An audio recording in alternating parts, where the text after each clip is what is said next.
Boa noite, Giancarlo. Bom, hoje então nós vamos dar continuidade à iniciação em formação de uma Rio na parte da cultura e mais especificamente no poder. Saber já foi e hoje é o segundo encontro sobre o poder, onde então vamos falar sobre o mundo do livro e da escrita. Tá?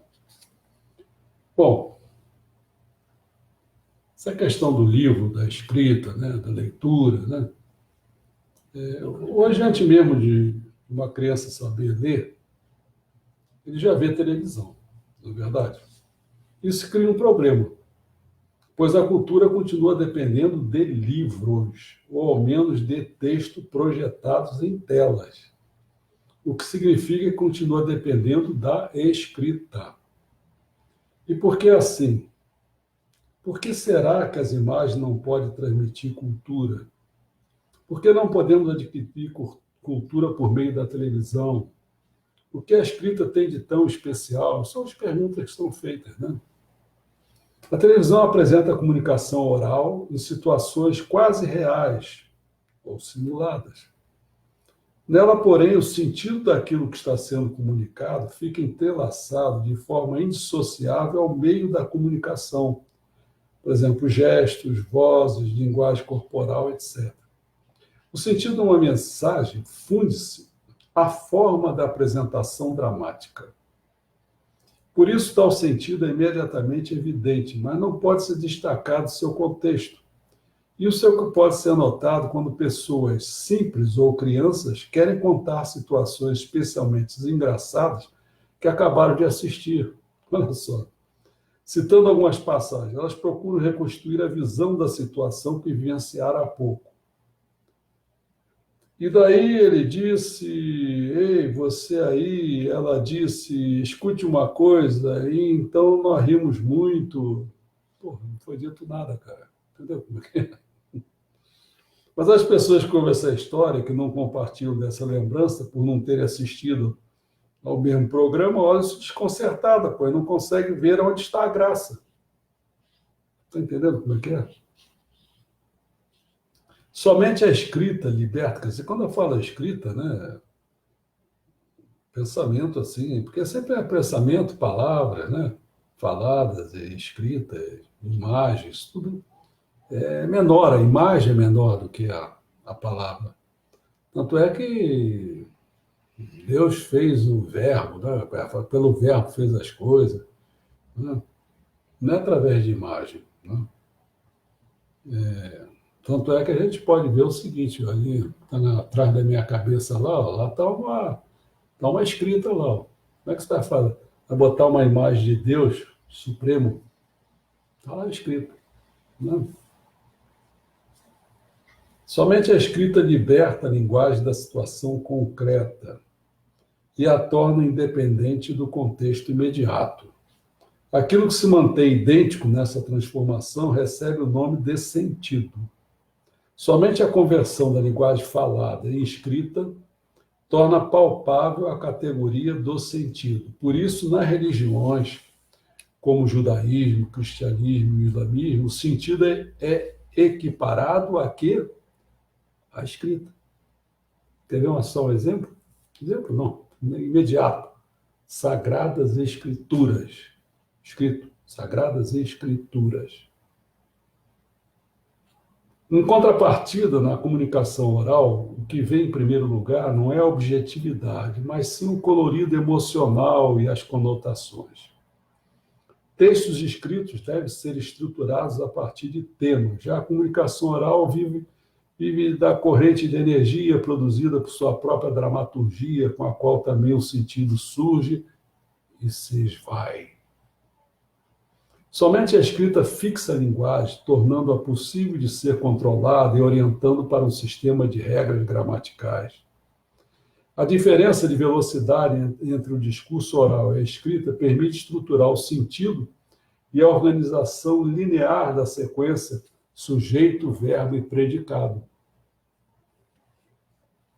O homem morde o cachorro, assim. O homem, sujeito, morde o verbo, predicado, cachorro. com todos os atributos, orações subordinadas e apostos, pode reproduzir e controlar a ordem lógica do pensamento na sequência dos elementos da frase. Isso requer treinamento, pois exige que a pessoa tenha a capacidade de transformar o estímulo simultâneo produzido pelas imagens em uma sucessão ordenada. E nesse processo, ela tem de diminuir a velocidade, saber esperar, até que, em uma frase mais complexa, finalmente apareça o predicado. Por exemplo, ontem, por volta das 5 horas, seu tio, que, como você sabe, tem olhos de lince, justamente quando estava passeando na praça com um bonde. Sim, mas o quê, pô?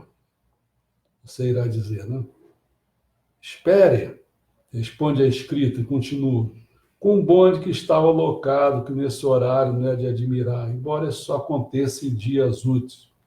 Nesse interim, você já está à beira de um ataque de nervos e grita. Afinal, o que aconteceu com meu tio? O que ele fazia no bonde? Diga-me, eu lhe imploro, o que ele fazia? Encontrou 10 centavos.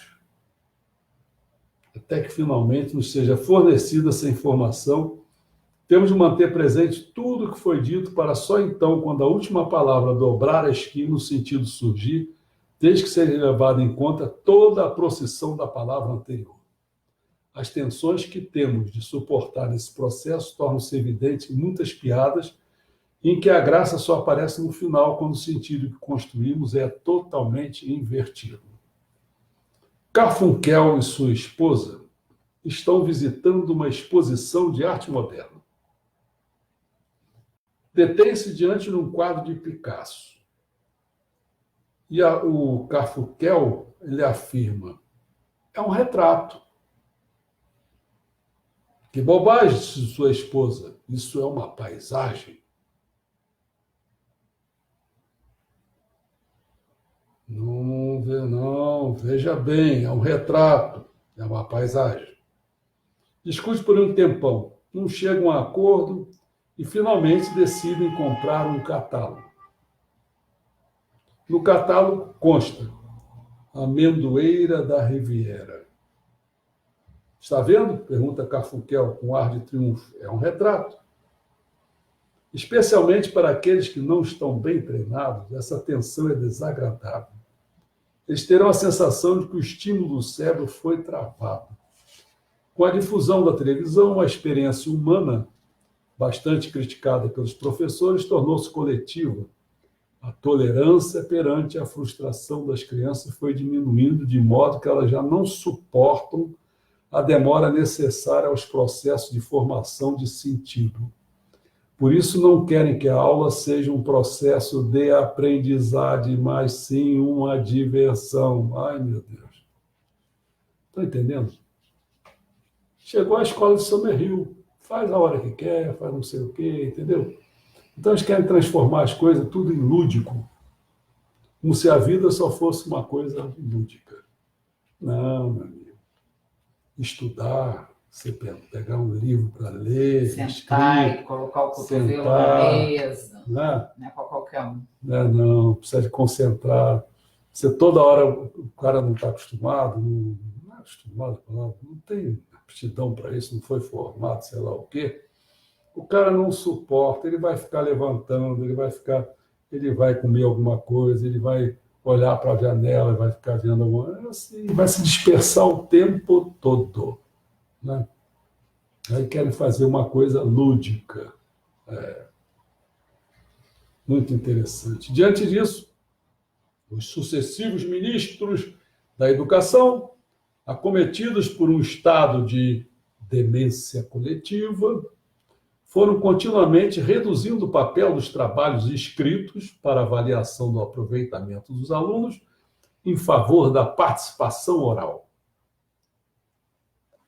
No momento em que a comunicação oral está de qualquer forma ganhando terreno, eles praticamente abrem mão do papel modelar da comunicação escrita.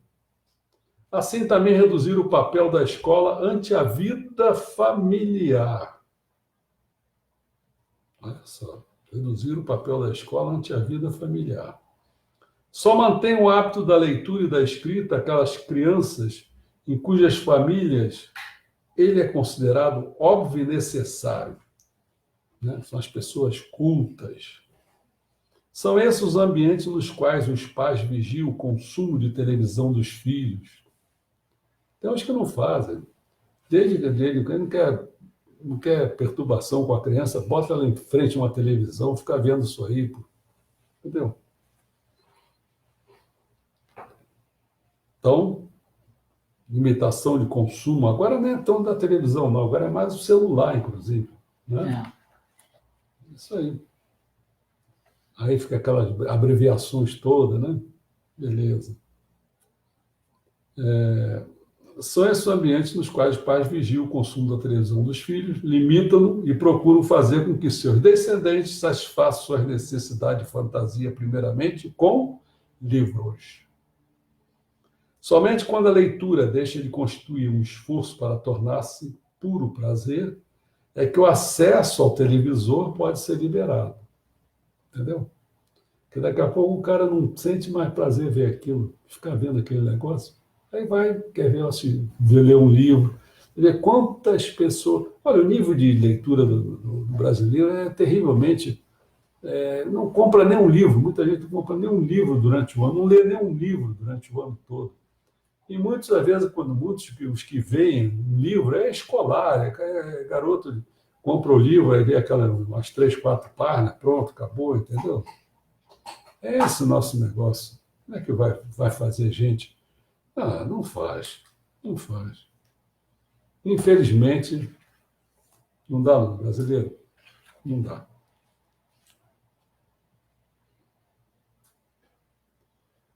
Bom, do contrário, se não fizer isso, a leitura permanece um exercício penoso por toda a vida. Hein?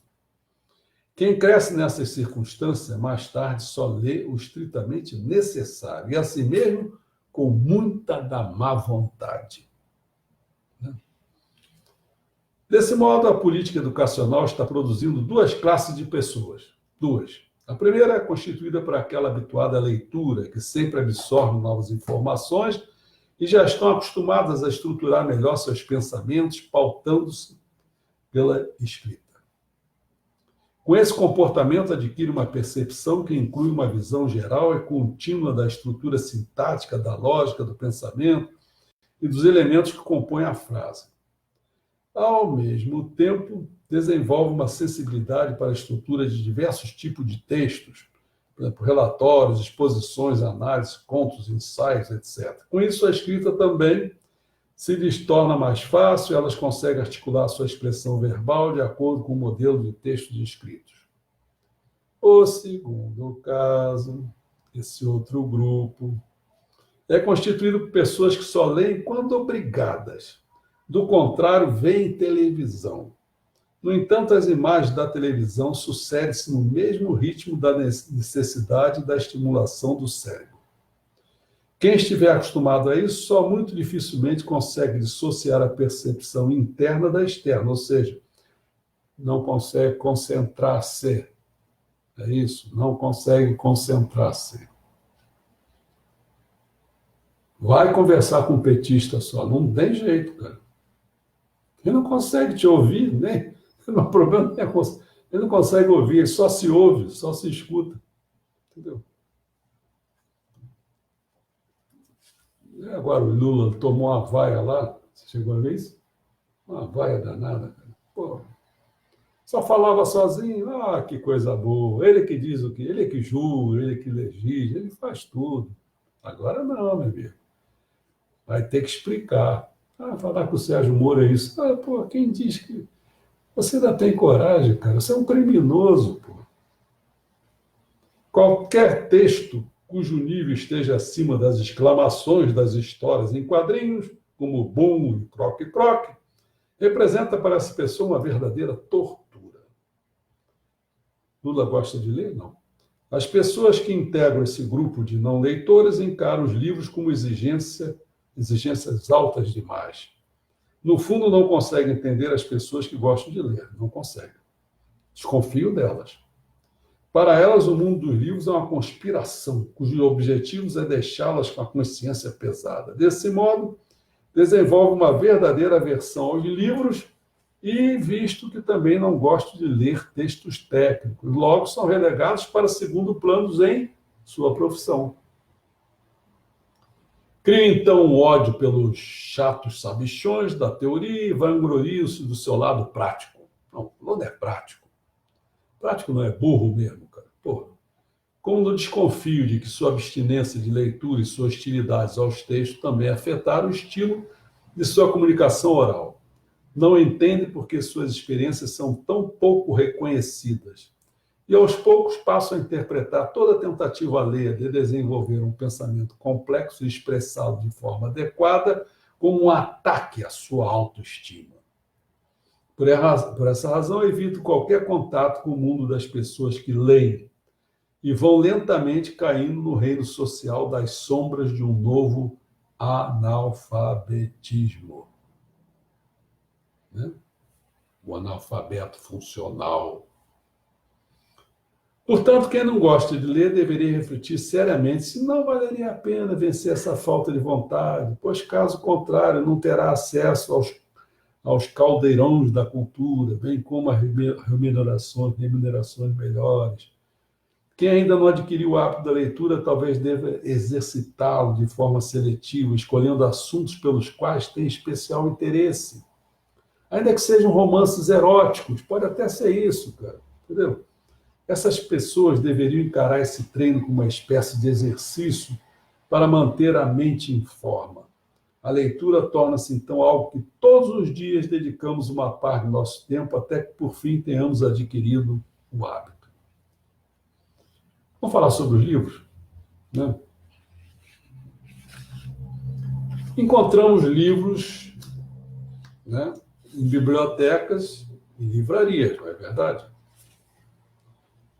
No principiante, eles podem causar certo terror, já que são muitos, né? Já pensou o cara entrar numa livraria, numa biblioteca, ver aquela multidão de livros? Coitado, né? Eu acho que se você botasse o Lula lá para dentro de uma livraria, numa biblioteca, eu acho que ele infartava. Não ia aguentar essa pressão. Né? Reunidos num só lugar, parece um ameaçador exército perfilado, exortando: leia-me, por favor. Diante disso, o indivíduo com pouca prática de leitura sente-se um bêbado em meio a uma manada de zebras em pleno galope. Tudo lhe some da vista. A grande quantidade de livros o intimida e lhe joga na cara tudo o que ele ainda não sabe. Essas toneladas de sabedoria são a medida de sua ignorância. Selecionar entre esses milhares de volumes um único, abri-lo e começar a leitura parece um empreendimento ridículo. Isso lhe recorda a tentativa de esvaziar um oceano com um dedal. Sabe o que é dedal? Parece para ele isso aí. A simples visão de uma única prateleira já o desmoraliza. Depois de sofrer essa impressão, o visitante sente-se profundamente deprimido. Então tem uma alucinação. Parece ver a cafeteria, lembra? Como uma ilha em que os náufragos ameaçados de se afogar no mar de livros se salvam.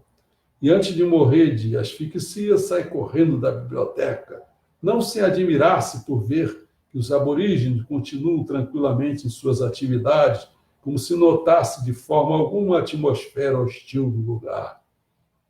E é mais ou menos assim que o aventureiro que puser seus pés pela primeira vez numa biblioteca irá se sentir.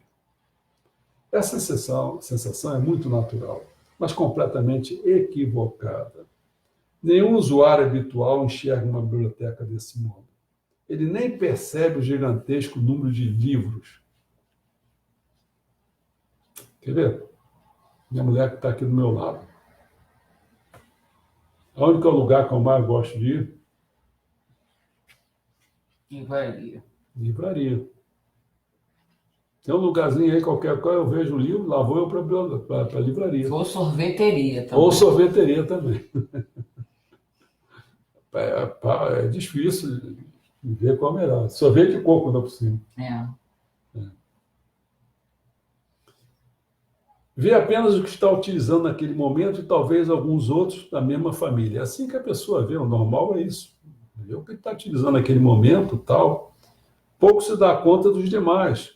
Assim como um jovem, a caminho de um encontro, quase não percebe a multidão que passa por ele na avenida. Não é isso? Está lá um casal, namorado, lá, mulher ou homem, sei lá. Vê um montão de homem e mulher, mas não interessa, ele está focado naquilo ali, vão encontrar com ele ou ela, né? Um verdadeiro frequentador de bibliotecas é como um amante para ele. Existe apenas um livro, aquele que está lendo no momento, e quando ainda está em busca de um, não pensa na grande quantidade de livros, mas apenas naquele que o aguarda em algum lugar. Na verdade, ele tem uma tendência para a monogamia serial. E cada livro é um ser que o acompanha em determinado momento de sua vida de leituras. Quem ainda sente certa timidez em livrarias e bibliotecas deve antes refletir sobre qual assunto gostaria de se informar. Assim, poderá ignorar quase todos os livros que considere relevantes e concentrar sua atenção em alguns poucos.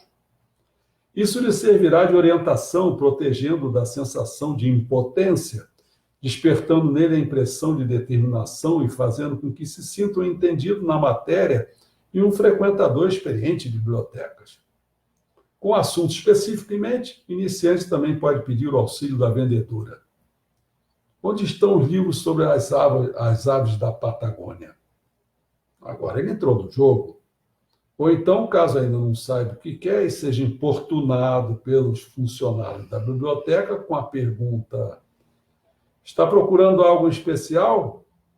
Ou então, posso lhe ajudar? Não tem essas coisas assim? Então, que você responde: onde encontro os trabalhos sobre a difusão do relógio de bolso no segundo trimestre do século XVIII? Isso irá tirar os funcionários de campo. E então, o iniciante terá tempo para se orientar tranquilamente na biblioteca. A vida interior do livro. Não temos de ler imediatamente do começo ao fim todos os livros que nos caem na mão. Também, em relação ao livro, devemos primeiramente conhecê-lo. Se se tratar de uma obra literária, podemos nos pautar pela fama do autor. Talvez já o conhecemos de outras obras ou tenhamos lido uma resenha de algum dos seus livros. Porém, se nosso contato com o livro se der em uma livraria, lemos alguns trechos dele escolhidos ao acaso e passamos os olhos pelo texto da orelha e da contracapa. Eu vou mais assim pelo índice também, né? Quando tem. Obviamente, esses textos são de teor publicitário e tento dar à obra áreas de magnífica e arrebatadora literatura. Não obstante, encontramos neles uma grande quantidade de informações. Normalmente ficamos sabendo qual é o gênero do livro, quer dizer, o trailer, a história de amor, saga familiar, etc, etc, etc. E qual o público-alvo vislumbrado pela editora, se são senhoras de idade, intelectuais, bem como qual o nível da obra, quer dizer, se é um empreendimento, se é uma literatura de qualidade. Em regra, também podemos obter uma imagem do autor. Aqui devemos ter cuidado para não julgar a qualidade da obra com base na aparência simpática ou desagradável do autor. Visto que os autores podem escrever de diferentes formas, sua aparência não consegue revelar todas as suas faces.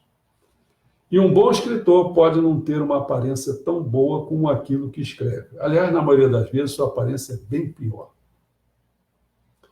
Somente em casos muito raros, as obras científicas ou de conteúdo técnico precisam ser lidas até o final. Para examiná-la, lemos primeiramente seu índice, depois a bibliografia, ou seja, a lista dos livros que o autor utilizou na elaboração da sua obra, isso é importante, a referência bibliográfica, né?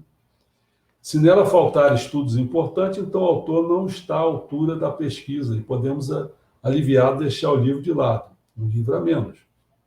Se o teste biográfico der um resultado positivo, verificamos as notas de rodapés, que é importante também, nas quais o autor se contrapõe a outros pesquisadores.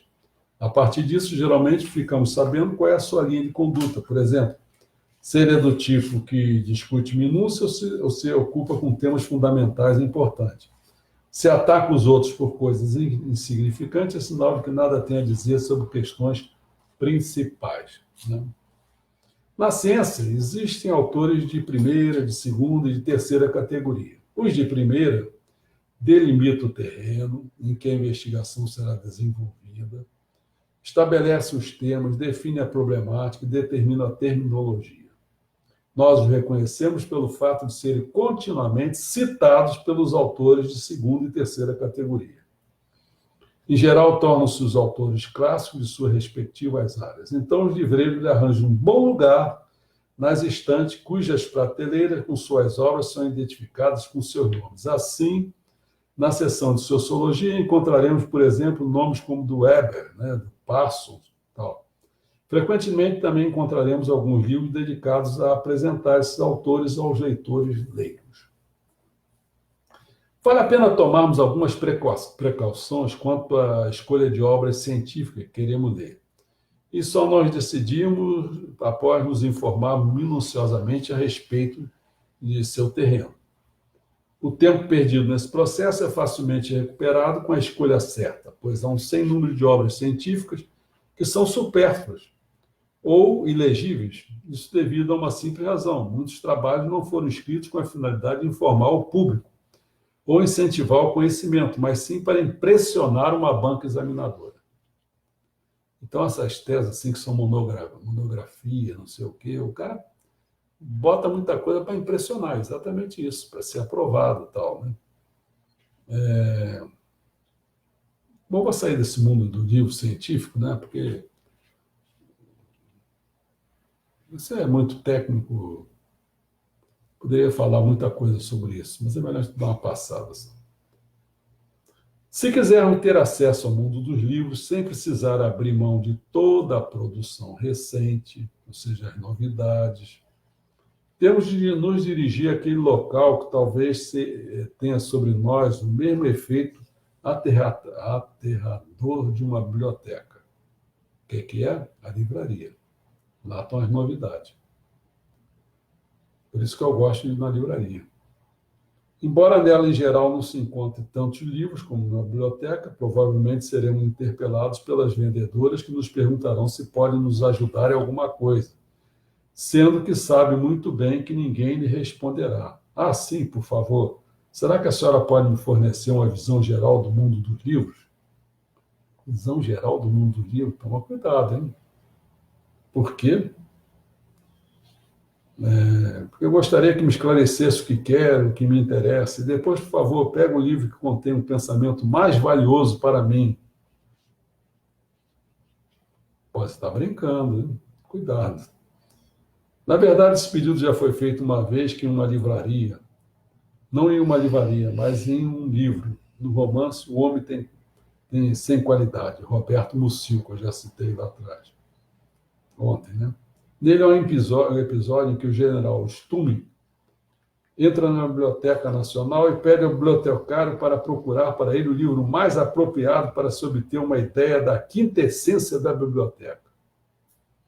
Na verdade, ele estava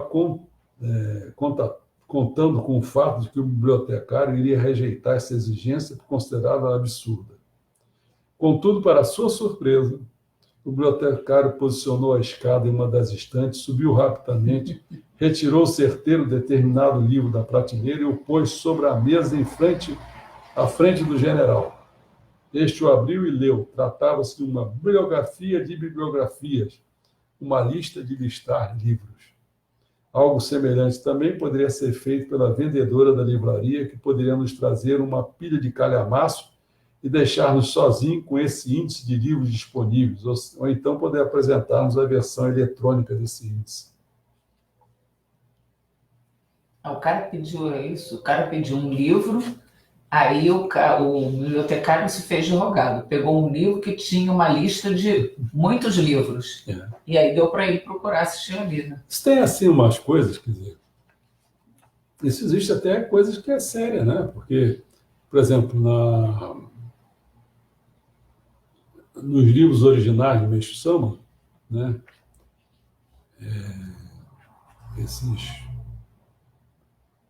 Não sei mais quanto número de volumes, eu me esqueci se eram 20, eu acho que era isso, 20. O primeiro deles, assim, é uma lista de tudo que tem nos outros, entendeu? Então eu estava doido, eu ia tirar uma xerox dali, mas daí, pô, tudo em japonês, cara, entendeu? Mas é uma coisa muito boa, você tem uma ideia geral da obra toda.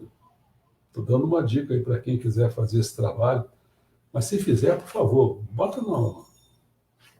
Pô, ninguém faz nada, pô. Nem é fogo, cara. Caramba. Bom, no entanto, o temor de que a livraria seja uma espécie de pântano em que a cada passo podemos afundar na lama da vergonha é totalmente infundado. Você só precisa fazer a pergunta de modo bem claro. Será que eu poderia dar uma olhadinha no livro daqui? Com isso, você irá despertar a alegria de toda a equipe de vendedores que abrirão os braços, apontarão os milhares de volumes recém-publicados e se colocarão a seus pés. Um possível consumidor.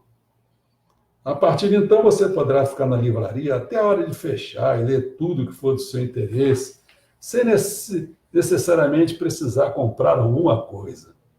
Mas não é do gosto dos livreiros que você fica até a hora de fechar. Afinal, querem logo para casa para continuar lendo o seu livro predileto por momento.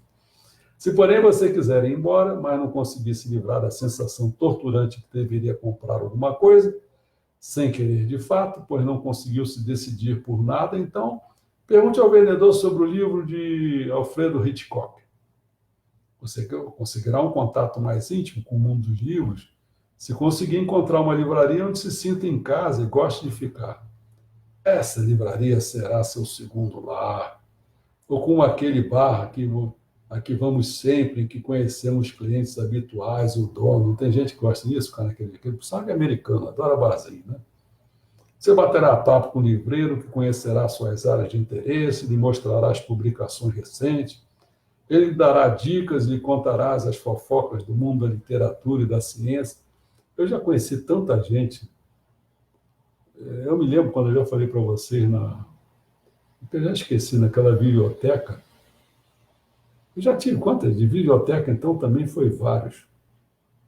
Geralmente, tem muitos. Não sei o que eu falei. Às vezes não é o dono, às vezes é o dono mesmo. Né? Eles adoram, porque é o Marcão, né?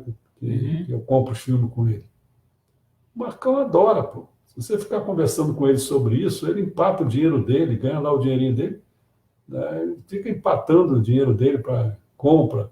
Adora que todo o pessoal pergunte, tem esse filme? Ele diz, tenho, pô. Aí vai, ele aí bota, bota os filmes assim com aquela bolha de sabão, como é que é o nome daquilo? Papel bolha, bota no papel bolha, aí vai no correio, manda para a pessoa. Ele fica feliz com essas coisas todas. Essa pessoa que gosta. Então, você conversar com essas pessoas é uma maravilha. Cara. O cara gosta, é a paixão dele, entendeu? Eu já conversei com tanto livreiro, bibliotecário, um monte de gente. Você pode encontrar essas pessoas. Né? Nesse interim, você poderá remexer a mesa com as novas publicações, enquanto sua vendedora favorita lhe conta algo sobre ela. Desse modo, você se mantém informado e fica sabendo mais do que muitos eremitas conseguem por meio da sua intensa leitura.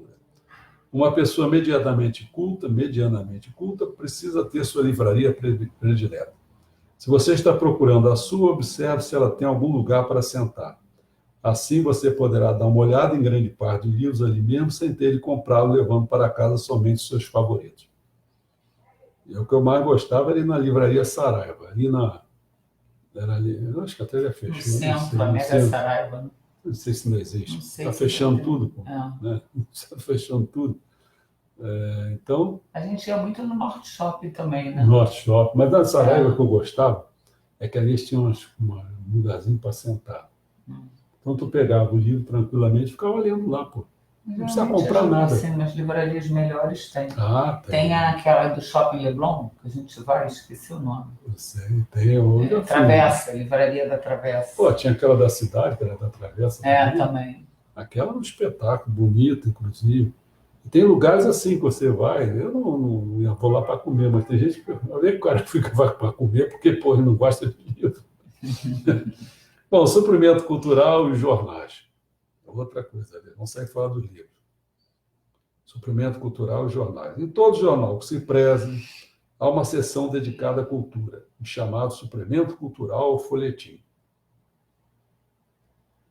Isso eu já tive e vi esses folhetins, essas coisas. Inclusive, na última quando tiraram o Jornal do Brasil, que era... Eu pegava o Correio da Manhã, depois foi o Jornal do Brasil. Não, eu lia também aquele do tempo da ditadura e a Tribuna da Imprensa, né? A palavra folhetim vem do francês, que significa folha pequena, e chegou até nós por meio do jornalismo francês. Bom, em cerca de 1880, quando foi criado, né, originalmente destinava-se apenas à crítica de teatro. Mas naquela época também só tinha teatro, né? Nesse meio tempo, passou a incluir tudo que se relacionasse à mídia, à arte, à literatura, à música, à ciência, resenhas, ensaios, relatos sobre exposições de arte, congressos científicos, concertos, estreias de filmes, críticas a programa de televisão, etc. O tom usado do folhetim não é acadêmico, mas ensaísta e agradável. Por isso, que quando um texto científico é rotulado de folhetinesco, é porque não é bem visto.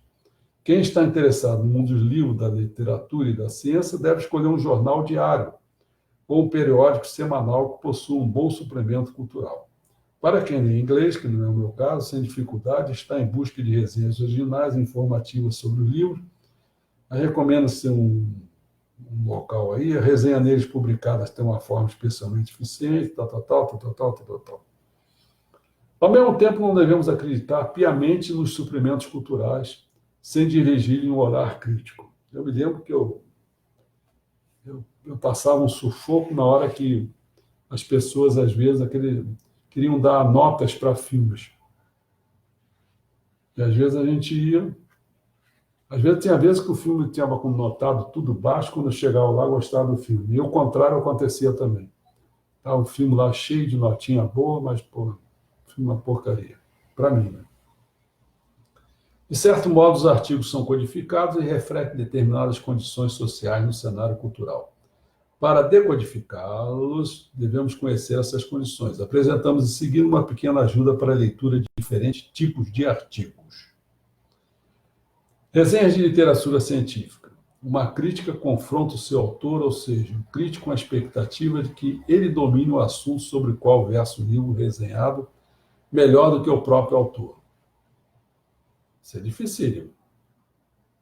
Dificílimo. Caso contrário, como poderia criticar tal obra? Se o cara conhece muito menos que o autor, né?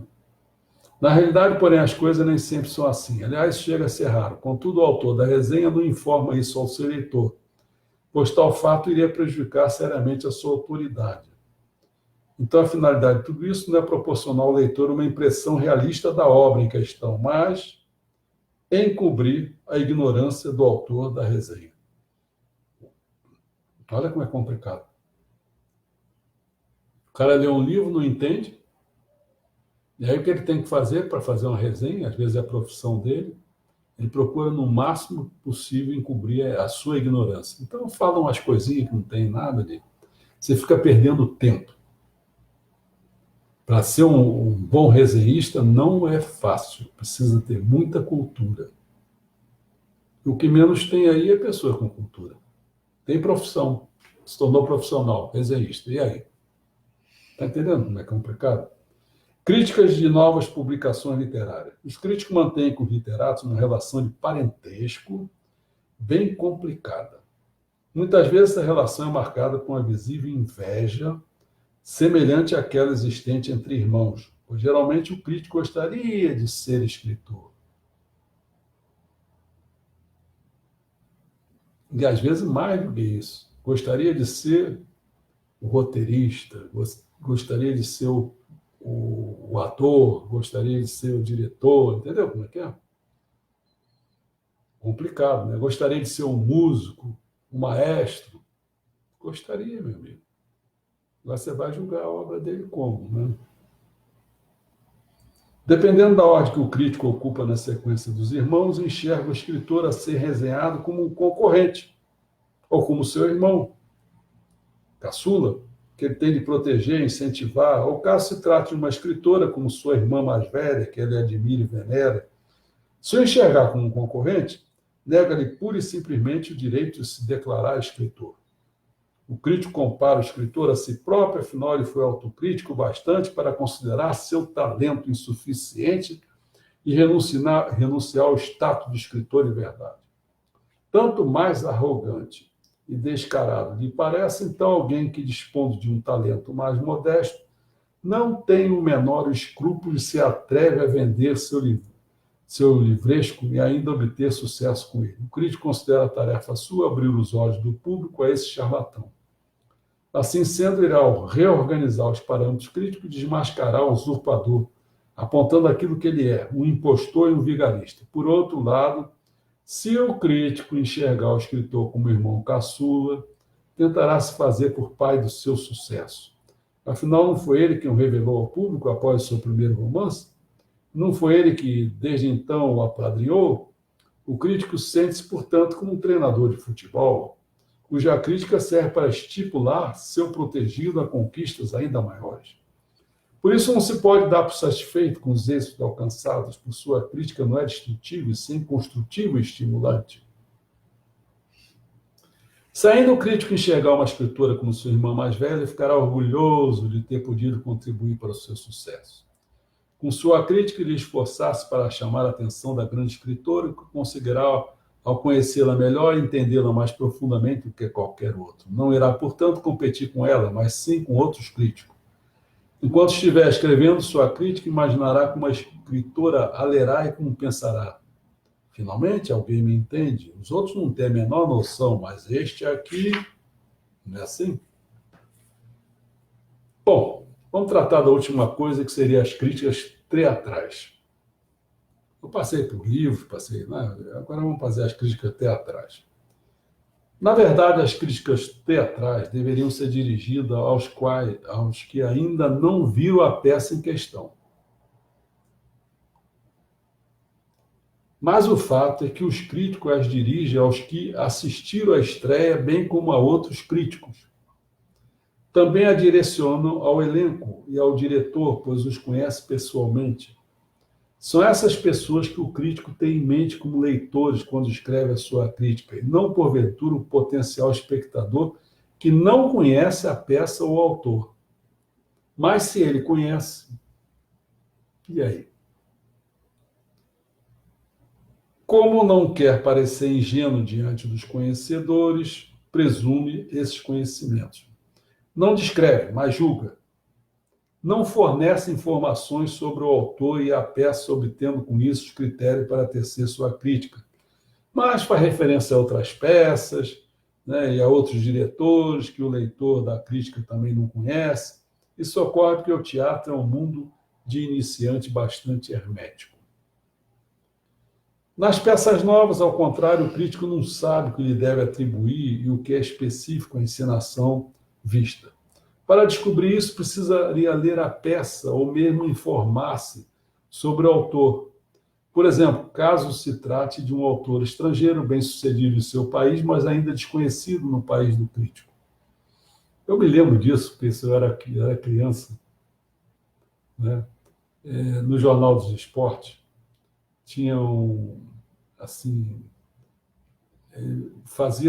mostrava-se os gols. Logo após, assim, quer dizer, na segunda-feira já estava lá os gols, a forma, a bola passava para esse, passava para aquele, a bola fazia o gol. E o que eu tinha de especial em relação a esse assunto? Porque quem fazia isso era meu tio. Entendeu? E eu vi ele fazendo. Ele não viu o jogo, não viu porra nenhuma de jogo, entendeu? Porque ele pegava lá o negócio e tal, quem fez o gol. Às vezes ouvia, às vezes nem ouvia, nem nada. Fazia lá, pô. Tinha que fazer, fazia, pô. Entendeu? E o pessoal naquele tempo, né? Porque eu era mais ou menos criança, aquilo ali não tinha televisão, não tinha nada disso, entendeu? Muita gente não ia ao estádio também, então, pô, tá bom. O negócio não faz de conta danada. Olha, no tempo que não tinha, só tinha rádio, eu adorava. Quer dizer, adorava no seguinte sentido. Eu não acreditava em nada que o Mário Viana falava. O Mário Viana, e tinha outro também. Ele falava como se o Brasil estivesse sendo roubado, entendeu? Foi pênalti, foi pênalti. Ele usava umas expressões que eu já me esqueci quais são. Aí depois, quando começou a vir a televisão, o que acontecia? Pô, eu vi o Brasil, isso é Brasil na Ele já estava Suécia. acostumado a fazer aquilo e a pessoa via que não era nada daquilo. Em 1958, não tinha televisão, né? Então o que você via? Aí vinha o filme, ele vinha de avião. Aí botava as coisas, a gente via o filme, né? Então a gente vê que não era nada daquilo, as coisas, entendeu? Foi muito gozado. Bom, para finalizar, ou para ser mais exatos, quanto mais um crítico enfatizar a proposta cênica e o cenário de uma peça, quer como elogio, quer como censura, tanto mais desconfiados devemos ficar. Se, ao contrário, censurar a falta de ideias do diretor e da proposta cênica, mas mencionar de passagem o entusiasmo do público que assistiu à estreia, teremos a chance de ver a peça mais ou menos como o autor a concebeu. Tá? Isso é gozado, né? Tanta coisa aqui. O que eu noto de interessante é o seguinte, sabe? Quando você vai ficando velho, a única vantagem que você tem, eu não sei se é a única, mas a vantagem que você tem é de poder ter presenciado tantas coisas, né? Tantas coisas. É só você... O que é importante é você ter tido uma visão assim de querer descobrir o mundo, de querer ter esse desejo, essa vontade, né? Porque tem gente que passa pelo mundo sem nenhuma possibilidade de investigar nada. Eu tenho um escritor, eu só não me lembro agora, que ele fala exatamente sobre isso. É muito bacana o que ele fala, quer dizer, é como se você perdeu, se você não fez reflexão sobre a vida, não teve esse entusiasmo, você, como se não tivesse vivido, você perdeu a sua reencarnação à toa, gastou tudo à toa, entendeu? E eu vejo, se eu não estou enganado, assim, a maioria esmagadora das pessoas não pensam em nada. Então, quando às vezes a gente fica pensando assim, mas o Brasil como é que é? Tudo bem. Você pode tirar até, tiramos a Dilma, né? Você pode, quem sabe, acabar com... Seria muito bom acabar com... dar uma freada no Congresso, com aquele... o porco gordo que não tem voto, né? Aquele outro que não passa em concurso. Gente, eu já peguei um taxista que foi levar minha tia no médico na volta, na ida e na volta. Os dois taxistas, mas xingando o Rodrigo Maia e o Alcolumbre de tudo que é nome. Tá bom. Tudo que é nome. Agora, para constituir a nação, esse que é o problema, né? Esse que o PT fazia, era fácil destruir. O problema todo é você, para construir a nação, precisa ter gente inteligente, cara. Quer dizer, claro que tem que ser sério, né? Tem que ser essas coisas todas, mas tem que ter inteligência. O Lula não administrava nada, ele entregou o país para os outros, ele só queria viajar. E agora ele está como ele gosta. Ele vai Viajando viajar, também. viajando, com dinheiro roubado do povo. Já tem a Dilma lá também. Por que foi ex-presidente? Foi uma vergonha, devia estar presa. Certo está o general o Heleno. Lula deveria ficar preso pelo resto da vida. Perpétuo. O Augusto Heleno está crescendo no meu conceito. Tem que falar. Outro que está crescendo no meu conceito é o Moro, cara. Bateu, levou. Pô, tá bom, é isso aí mesmo, cara. Não fica apanhando não, cara. Bate para eles sentirem um pouquinho o gosto. Né? Quando qualquer pessoa fica ofendendo o cara, do momento que o cara enfrenta, aí o cara fica meio na dúvida, né? Bom, estou aqui esperando se tem alguém. Não sei nem se essa aqui está baixando, não está? Sugihara, Dona Jussara, boa noite a todos. Lúcia Noff, Fábio Campo, Luz Divina, Ana Luísa, Nilma, Dona Nilma, João Carlos. Sabe o que está acontecendo, pessoal? A Ana me falou, isso eu não sei. Tem uma pessoa aí que se mostrou meio revoltada e encontrou uma solução. É que a porcaria do Facebook agora só manda as coisas para 25 pessoas. Então, por isso que eu não sei o que está acontecendo aí. O que é que eu vou saber? Entendeu? Então você nunca consegue fazer uma propaganda que você vai fazer. Não pode. Ela botou uma listagem, tem que apertar o dedo, não sei aonde, não sei o Mas quê, isso é pelo para o celular, eu celular, não, né? Mas eu não tenho paciência para essas coisas, não. Quem quiser, que aí tem aquele trabalho árduo, tem que ir na biblioteca para ver as coisas que estão sendo feitas. Eu não sei como ir. Estou fazendo. Nossa, dos 513 deputados, apenas 44 compareceram todos os dias ao trabalho. Pensa, eu tenho um trabalho durante o ano e só compareço 44. Não, Não, perdão. E só 44. 44 que compareceram todos os dias. De 513. 10%. Menos de 10%. Menos de 10%. Que vergonha. Bom, a gente está deixando, né? Se a gente não deixasse, mas a gente está deixando. A gente está deixando porque eu não posso. Como é que eu vou falar a palavra?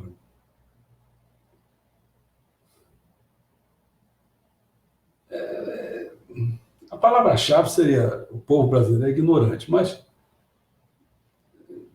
para falar, tem uma hora que até vamos abrandar um pouquinho.